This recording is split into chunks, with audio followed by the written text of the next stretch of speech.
This video is made possible by Brilliant. You're going to learn more about Brilliant later in today's video, but if you'd like to learn more about them right now, go to brilliant.org/biographics. You'll also find a link in the description below. Leonardo da Vinci was a genius who invented revolutionary ideas centuries before the rest of the world would catch up with him. He embodies the definition of a Renaissance man, one who studied and mastered a variety of different subjects. He was a painter, an engineer, an architect, a writer, a scientist, and an inventor. While you may know him for his most famous works like the Mona Lisa or the Last Supper, few people know the man behind the paintings. Today on Biographics, we're telling you all about Leonardo da Vinci.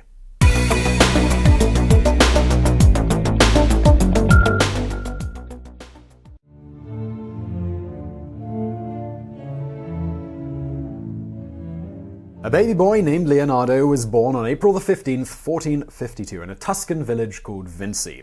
The child was born out of wedlock to a wealthy legal notary named Messer Piero Frusinio de Antonio and a beautiful peasant girl named Caterina de Mio Lippi. His father took responsibility for the boy and raised him on the family estate with his wife, but as a bastard child, young Leonardo was not even allowed to be given his father's last name. He was simply called Leonardo da Vinci, which means Leonardo of Vinci. Leonardo lived with his biological mother until he was 5 years old, when his father took over the responsibility of raising him. Caterina went on to marry a man who was simply referred to as the Fighter.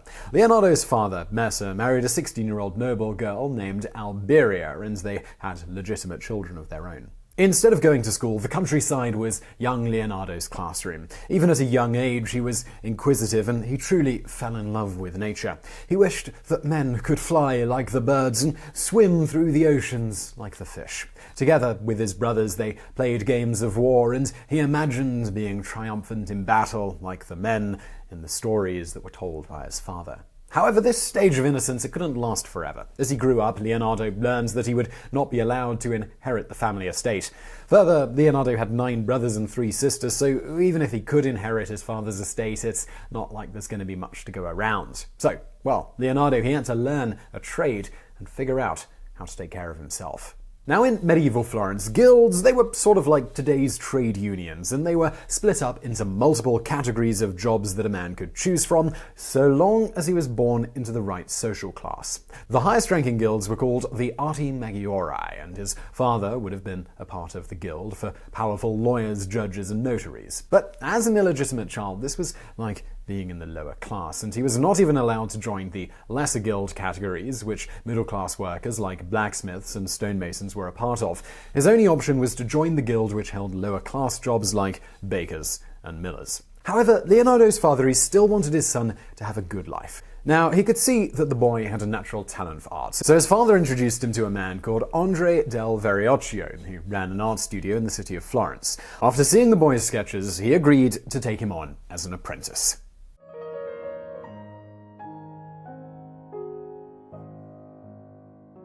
Andrea del Verrocchio had several artists and craftsmen working for him in his workshop. He would take on commissions from the wealthy and the powerful Medici family and divide the work amongst his students and employees. Their studio worked on improving the beauty of the city. They had to work with all mediums, whether it was carving marble statues, casting metal, or painting portraits. Even architecture, bridges, and lots of other civil engineering projects were all sketched by members of this guild. So this made it necessary for Leonardo to learn multiple disciplines.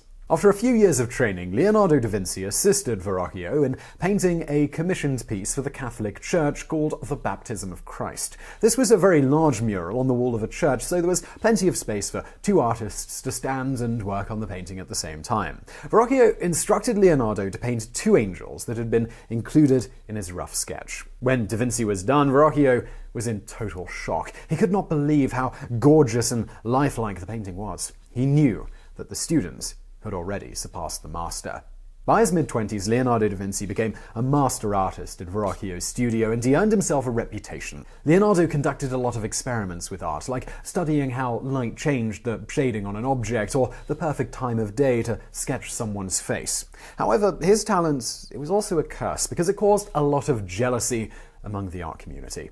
At 24 years old, Da Vinci was accused of having sex with a male prostitute, and he was arrested for sodomy. At that time, the punishment for sodomy was being burned to death. But when he went to trial, no evidence was presented and no witnesses came forward, and they simply could not prove that he'd done anything illegal. So they had to let him go. However, even though he was found not guilty, he still wrote in his journals that this scandal very seriously hurt his reputation. Few clients wanted to work with him in Florence, despite his obvious talent. Now, we don't know Da Vinci's actual sexual orientation, we only know that he never got married. Some believe that he chose to be celibate in order to focus on his work. At the end of the day, whoever turned him into the authorities definitely wanted him dead. As awful as this sounds, medieval times, they were truly cutthroat, and men of high standing always had to watch their backs to make sure they were not killed by their enemies. An assassin named Bernardo de Bandino Baroncelli stabbed Giuliano de' Medici in the street simply because they were both from rival banking families. One of Leonardo's earliest known sketches was his observation of Baroncelli's body in the gallows, and it was titled The Hanged Man. After this dispute between the Baroncellis and the Medici families, Florence and Naples, they were on the brink of war. The men in Da Vinci's guild, they were forced to stop working on art and to use their engineering skills to defend the city. Since Da Vinci was a bastard, he could not become a knight and serve in the royal court. Instead, he started to design ladders and massive weapons to help defend Florence should they ever need it. Perhaps he saw this as his way to be remembered in the history books. During a 3-month time period, the city was on edge, believing they were on the brink of war. When Lorenzo Medici returned after making a successful peace treaty, the rest of the city celebrated, but Leonardo, he was actually disappointed. After peace returned to the city, the Artists' Guild could go back to making beautiful things, but this was no longer challenging or interesting to Da Vinci. When he was 29 years old, he was asked to do his first commissioned mural at a church all by himself. The painting was called Adoration of the Magi, and he took his concept above and beyond what any other painter had done previously. It was an incredible piece, but Da Vinci didn't seem to see that, because after spending a very long time working on the piece, he decided that he simply could not finish the painting. He was very restless at that time, and he didn't have the patience to actually sit and complete a lot of his projects. He had so many brilliant ideas, but he sometimes had trouble executing on them. Da Vinci was actually sued more than once for getting paid by a patron, but then failing to finish the work as he promised. This, coupled with the accusation of sodomy, meant that his talent was simply not enough to make up for his bad reputation. He thought that now, maybe it was the time to start over somewhere new.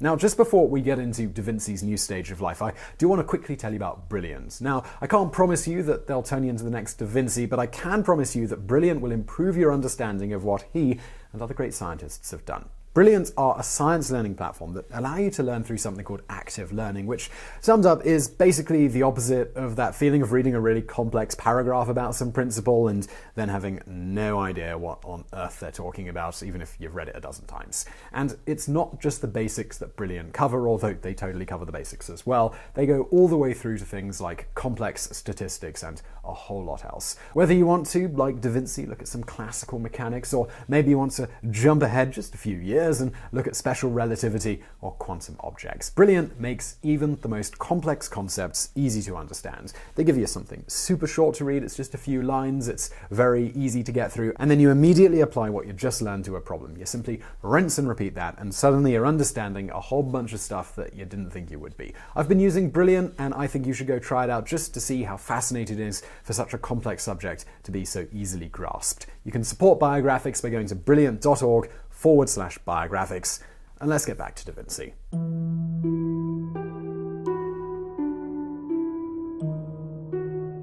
Even though he was more talented than many of the other painters in Florence, Leonardo da Vinci still went through a midlife crisis when he was 30 years old. He realized that the lifestyle of a professional artist did not suit him, and he craved the adventure of having a career in weapon design. He had an entire book filled with incredible inventions that would not be made until years later. This included things like a tank, a giant crossbow, underwater scuba gear, and even a robotic soldier. He was truly hundreds of years ahead of his time, but without a war, these weapons, they never actually came to life. Leonardo da Vinci planned to move to Milan, the most northern Italian state, but he also wanted to secure employment before he made that journey. So we know why he wanted to leave Florence, but why did he choose Milan? Well, that's because the city was much closer to France, so they were far more interested in gathering weapons to defend the country. Da Vinci sent a letter to the Duke of Milan claiming that he was a weapon design expert, and he included a few pages from his sketchbook. At the very end of the letter, he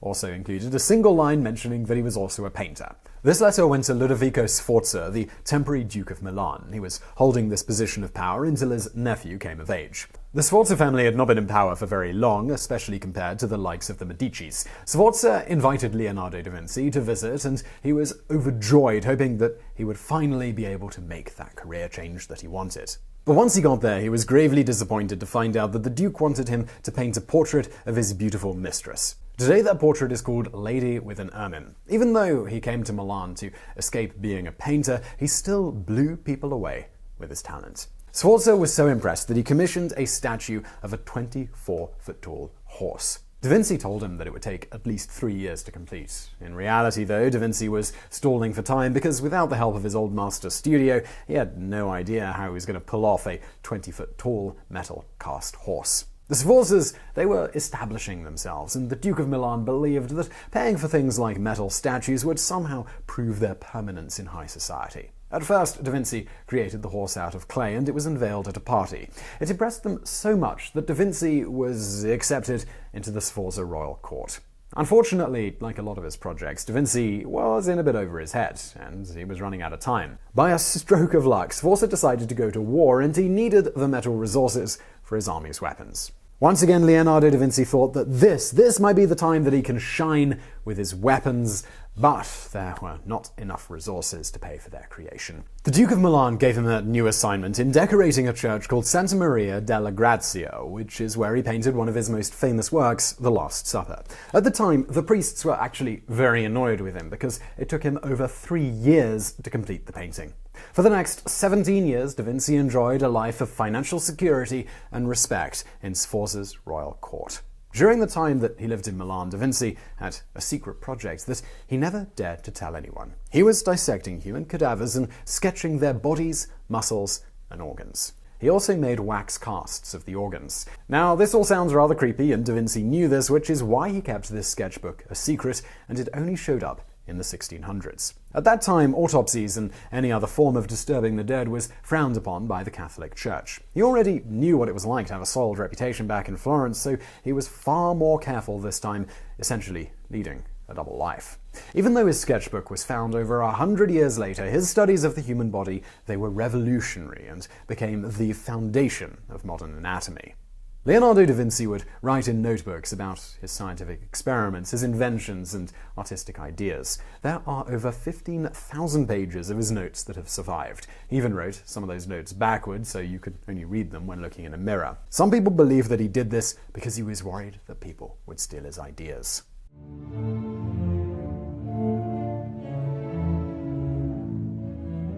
When Leonardo da Vinci was 50 years old, the Sforza family lost their position of power and the French invaded Milan. When they saw the giant clay horse statue standing on the estate, they used it for target practice. Leonardo da Vinci, he had to leave Milan with the bare necessities, including his journals, but he left all of his works of art behind.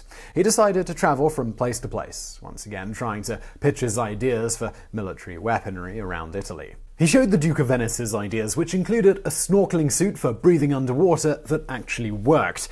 He had ideas on how humans could fly or walk on the bottom of the ocean. Keep in mind, this was at a time when people didn't even have clocks or watches to tell time.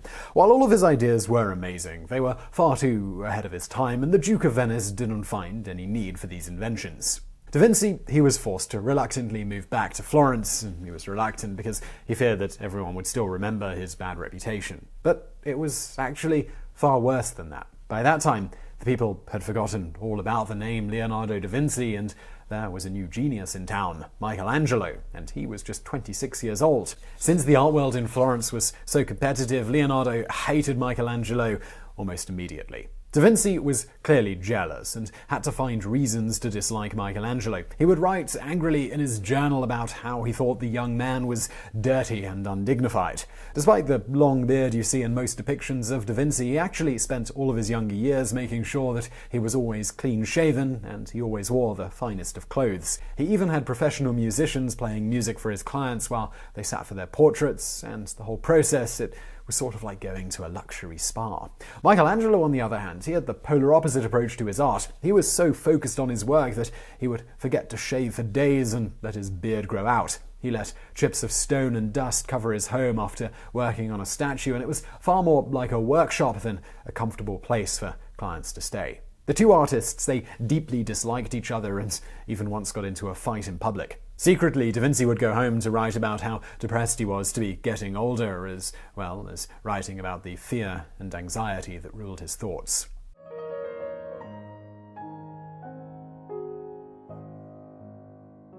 Since Da Vinci could no longer secure his place in the Florence art scene, he decided to try his luck at weapon design one last time. Pope Alexander had a bastard son named Cesare Borgia. Some people say that he was a great leader, while others say that Borgia was a bloodthirsty ruler who killed anyone who got in his way. Machiavelli's famous book called The Prince was even based on Borgia as an example of what a ruler must do in order to stay in power. Da Vinci sent his sketches to Borgia, and finally he had someone saying yes to his weapons. He became chief general engineer for Borgia and supervised the construction of towers, weapons, and bird's-eye view maps of the cities which he planned on invading, which was revolutionary for the time. Da Vinci got everything that he wanted, but it was at a price he never expected. The only reason why Borgia was willing to pay for the creation of all these weapons was because he wanted to kill as many enemies as possible. Until this point, the idea of war had simply been just a concept to Leonardo da Vinci, and stories of knights going into battle, it seemed like fun. For the first time in his life, Da Vinci actually witnessed what a bloodthirsty battle looked like,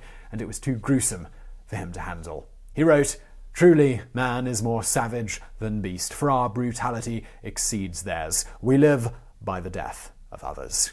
The straw that broke the camel's back was when Borgia ordered the death of one of Da Vinci's close friends. He quietly left Borgia in the dead of the night and moved back to Florence, where he returned to a peaceful life painting portraits.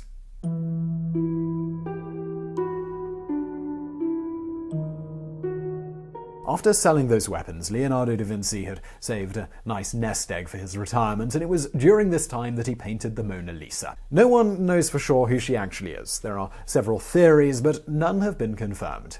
Unlike all those portraits that were commissioned and given away, he carried the portrait of Mona Lisa with him for the rest of his life. For once, this was a piece of art that was done just for him, but he was constantly changing it because he never felt he got it exactly right. During his retirement, he started to build massive wings for human buildings in the hopes that one day people would fly. He said, "There will be wings for man. If it is not accomplished by me, it will be accomplished someday by some other." There is a commonly told story that during a flight attempt with these wings, someone fell and broke their leg. After this failed attempt, he designed a motor that would flap the wings, but it never worked properly. However, he did eventually design the first wing that looks very much like what we use in modern-day airplanes.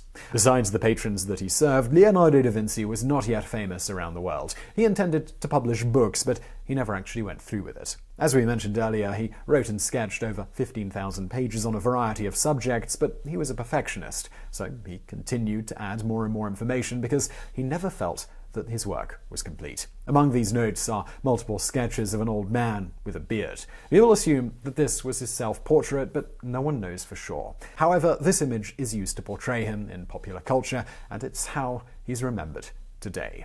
Now, King Francis I of France had been collecting Da Vinci's pieces for years, and he wrote a letter to Da Vinci inviting him to live in his chateau. Da Vinci, he agreed to move to France, and when he was 65 years old, he had a stroke which paralyzed his arm. The king's castle became his comfortable retirement place, and he was given the very best medical care that money could buy. When he died in the year 1519, he left the Mona Lisa and all of his sketchbooks and journals to his loyal apprentice. Born a bastard, Leonardo da Vinci died like a king. His life lives on forever in his work, and he will continue to serve as an inspiration to people around the world for centuries to come. So I really hope you found that video interesting. If you did, please do give us a thumbs up below, and don't forget to subscribe. We've got brand new videos several times a week, so hit that subscribe button and you will be notified when those come out. And as always, thank you for watching.